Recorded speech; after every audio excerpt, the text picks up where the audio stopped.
everybody, I hope everyone is doing well today. This is Professor Krishna, and today we're going to do a sort of lesson on the rhetorical situation, logos, ethos, and pathos. And also, I'm going to talk about the course schedule just briefly.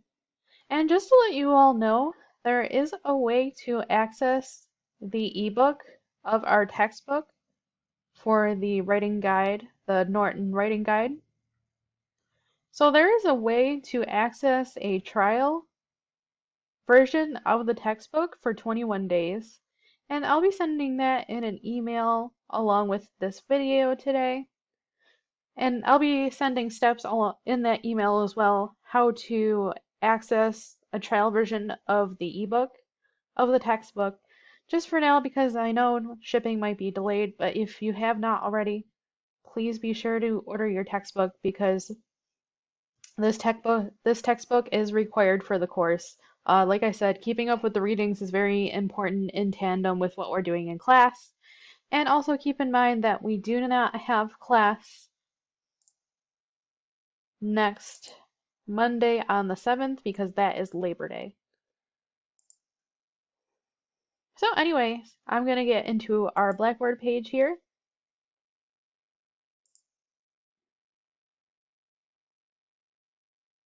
And let's take a look at the course schedule real quick.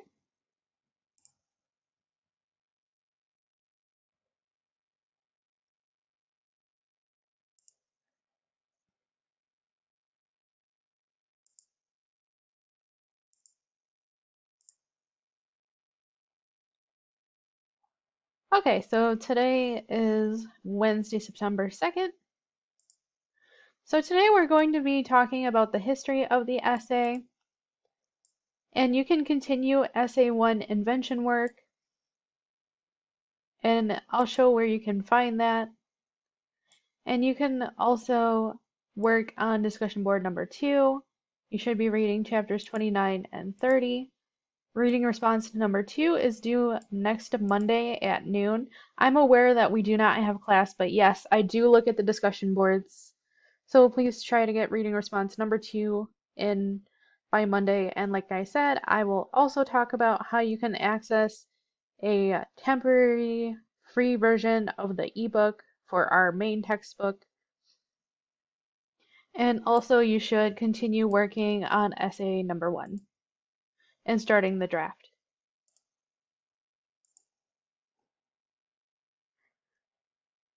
So in class on Monday, I did show everyone where the guidelines are, but just as a sort of reminder, the paper guidelines for the first paper can be found under paper guidelines and this essay number 1, discourse community essay. And then what you're going to do is look at the guidelines, which I did go over in class today, so I'm not going to go over those in great detail, but I do want to remind everyone where everything is at.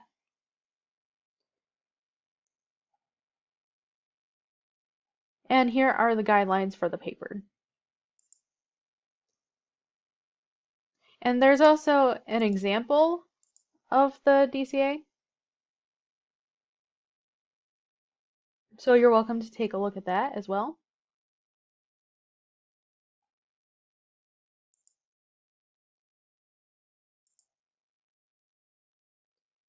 Okay, so going from there,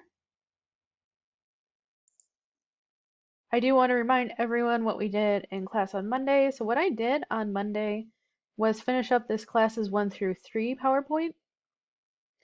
And then I also did the first week's reading summary and discussion. And I also did the DCA paper number 1 introduction, which along with the guidelines I would take a look at in case you need a sort of review of that. You are, of course, free to do so. And feel free to take a look at that because it will guide you through the process of writing the paper, along with looking at the guidelines and the textbook. So what I'm going to do today then is go through this lesson number 3, the rhetoric and rhetorical situation, and also go through some of lesson 4, but not all of it.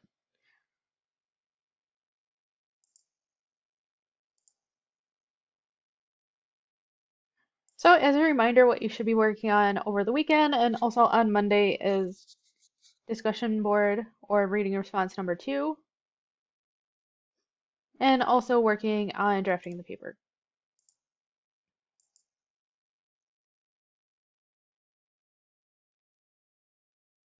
Okay, so this day 3 lesson has a review of the first week's worth of reading that we did do in class on Blackboard.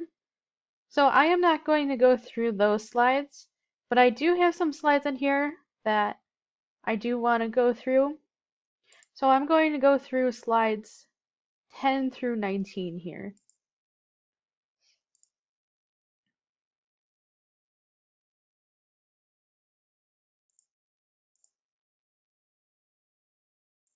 Okay, the term rhetorical situation refers to the circumstances that bring text into existence. The concept of that emphasizes that writing is a social activity produced by people in particular situations for particular goals. It helps individuals understand that because writing is highly situated in response to specific human needs in a particular time and place, text should be produced and interpreted with these needs and contexts in mind. As a writer, we think carefully about the situation in which you find yourself writing in can lead you to produce more meaningful texts that are appropriate for the situation and responsive to others' needs, values, and expectations. This is true whether writing a workplace email or completing a college writing assignment. As a reader, considering the rhetorical situation can help you develop a more detailed understanding of others and their texts. In short, the rhetorical situation can help writers and readers think through and determine why texts exist, what they aim to do, and how they do it in particular situations. So thinking about that a little bit further, writing always has a purpose and an audience depending on what is being written, who it is addressed to, and the reasons behind writing. The audience includes the individual the writer engages with in the text. Most often, there is an intended or target audience for the text.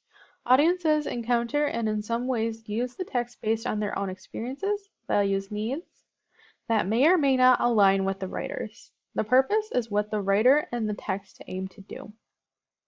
To think rhetorically about purpose is to think both about what motivated writers to write and what the goals of their text are. These goals may originate from a personal place, but they are shared when writers engage audiences through writing. So thinking about that, there's also an element of genre. So the genre refers to the type of text the writer produces. Some texts are more appropriate than others in a given situation, and a writer's successful use of genre depends on how well they meet and sometimes challenge the genre conventions. A kind of writing marked by and expected to have certain key features and to follow certain conventions of style and presentation. So this can be anything from an argumentative or research essay to a narrative, a letter, email, resume, etc. And the Norton Field Guide offers further reading on genre in case you need it, which I believe is chapter 10. Anyway, here is the diagram of the rhetorical situation.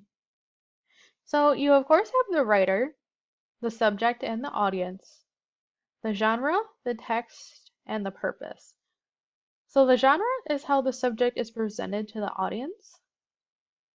Purpose is what the writer is seeking from an audience. Exigence is why the writer is writing about the subject, and of course the context is who is discussing this, when, where, is this an issue, etc.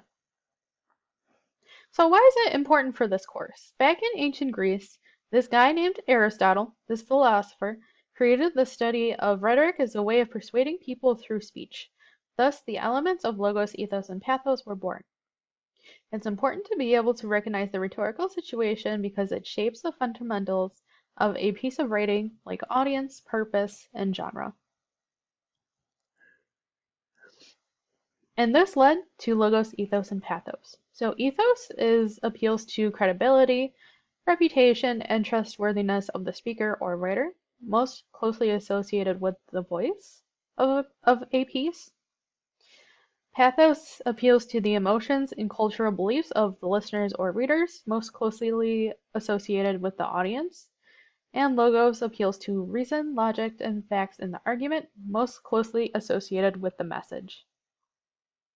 So thinking about that further, logical appeal makes sure to use inductive and deductive reasoning to speak to the reader's common sense.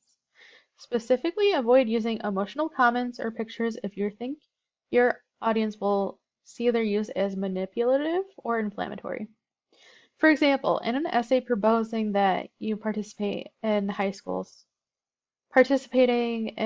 athletics helps students develop into more successful students, you could show graphs comparing the grades of athletes and non-athletes, as well as high school graduation rates and post-high school education enrollment.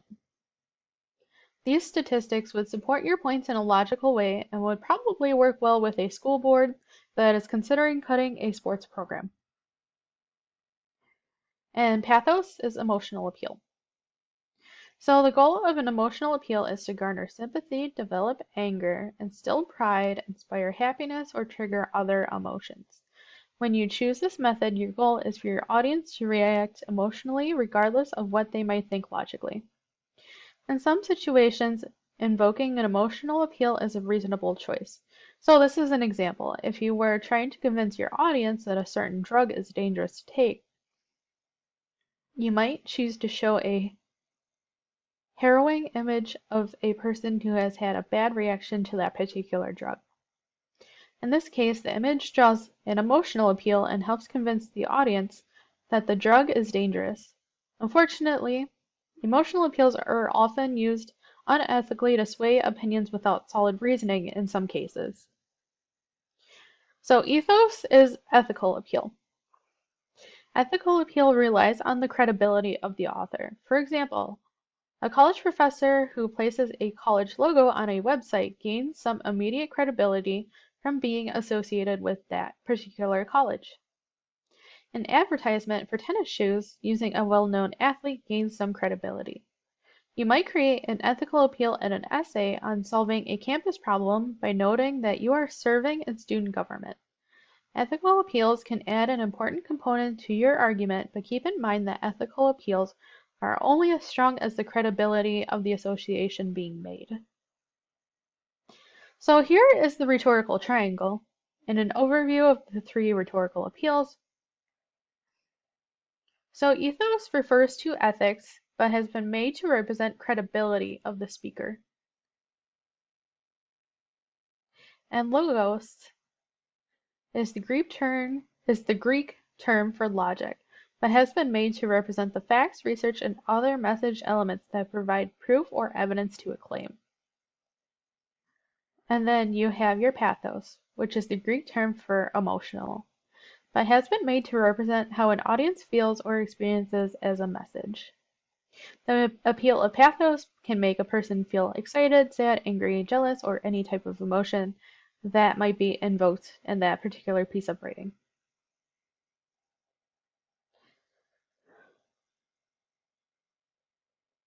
So that is the day 3 lesson on rhetoric and the 3 rhetorical appeals, which you can of course access at any time if you want to follow along with this video. And here is lesson 4, which I'm just going to go through some of it today. So today I'm also going to talk briefly about the history of the essay.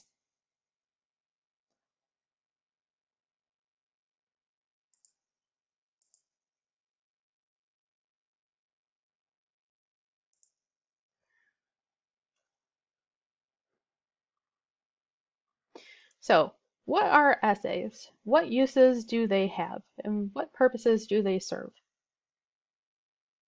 So here is the modern history of the essay as told by Michael de Montaigne back in 16th century France. So, the concept of the essay has been around for quite a while. So others form man, I give an account of man, and sketch a picture of a particular one of them who is very badly formed, and who I would truly make very different from what he is if I had to fashion him afresh, but it is done now.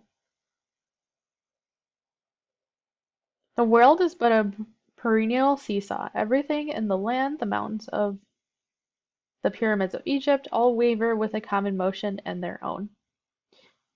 Constancy itself is nothing more but a languid rocking to and fro. I am unable to stabilize my subject. It staggers confusedly along with a natural drunkenness. I grasp at it as it is now, at this moment when I am lingering over it. I am not portraying being but becoming, not the passage from one age or another, or as the folk put it, from one 7-year-old period to next, but from day to day, from minute to minute. So going back to, Aristotle, Socrates, back to Greek times, and I did mention that. Essay as rhetoric, a not so modern history. So the study of rhetoric has been around for centuries, all the way back to Greek times, maybe even a little before that, but honestly, it surfaced definitely back in ancient Greeks with the philosophers Aristotle, Socrates, and they formed the study of rhetoric. And I already defined what purpose, which is the reason behind a piece of writing, and audience, who that piece of writing is addressed to. The mark of an intelligent mind is to be able to entertain a thought without accepting it. So that's why the study of rhetoric is so prevalent in composition courses today. It's because it has such a long-standing history.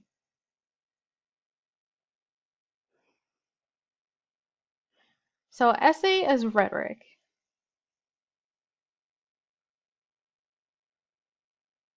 So there are many different types of writing. There are types of writing that has audiences with authority, teachers, editors, supervisors, employers, audience of peers, audience of allies, and audience like private writing that you might do at home that no one else might see. And we also talked about in-class versus out-of-class writing and what the differences are on the first day. So anyway, thinking a little bit more about that rhetorical triangle. How can I be as effective as possible at changing how my audience thinks, feels, or acts? And the rhetor is also the speaker or the writer. So that is where the concept of ethos, pathos, and logos came into existence. And anyway, here is the invention for the discourse community analysis for the first paper, which is also in the DCA intro lesson I did. But here's a sort of review of what you should be working on. So let's take a moment to consider the discourse community you've brained about so far. And if you haven't already, you may wish to think about these questions in terms of how you're going to write the paper. So in terms of ethos, who are the experts? What makes them experts? Are you an expert, and how? What terms are often used? What discourse is available that only insiders would know about that particular discourse community? What traditions, values, or norms are present in your community? What do your members hold dear? How do you know? So then from there, you're going to draft a narrative, that is, tell a story about how you came to know about these things. Then what claim you might make about your membership in one discourse community based on what you have wrote and new ideas you may generate here. And day 5 will be saved for next week.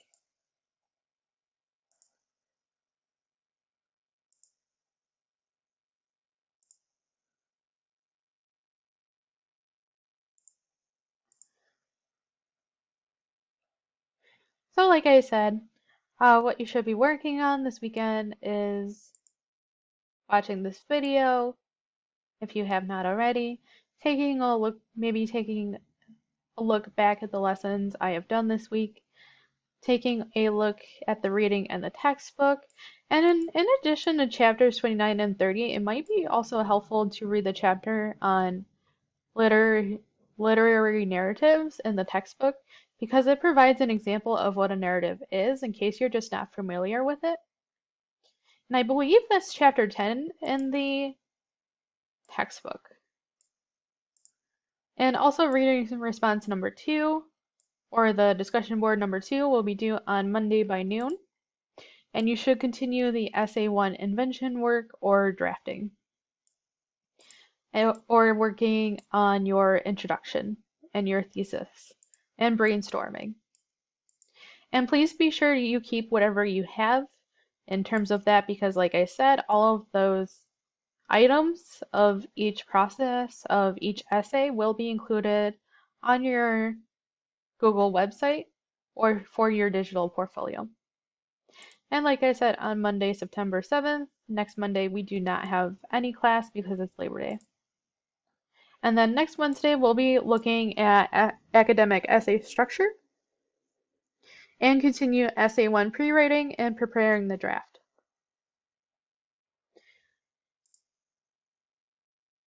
And next Wednesday class will be on Blackboard, like today. Anyway, that is it. I hope you all have a wonderful day. Please keep in mind, I do have office hours this week from 3 to 5 on Friday. And of course, as always, you can find that information. So my office hours will take place through Zoom on Friday from 3 to 5 p.m. Or if you want to make an appointment with me Friday evening, please let me know. And I can always reserve your appointment slot through Starfish. And this is the Zoom meeting link that will be used and the passcode. So feel free to stop by on Friday if you would like during my office hours. But you can always, of course, email me. And you can always find my contact information on the syllabus as well.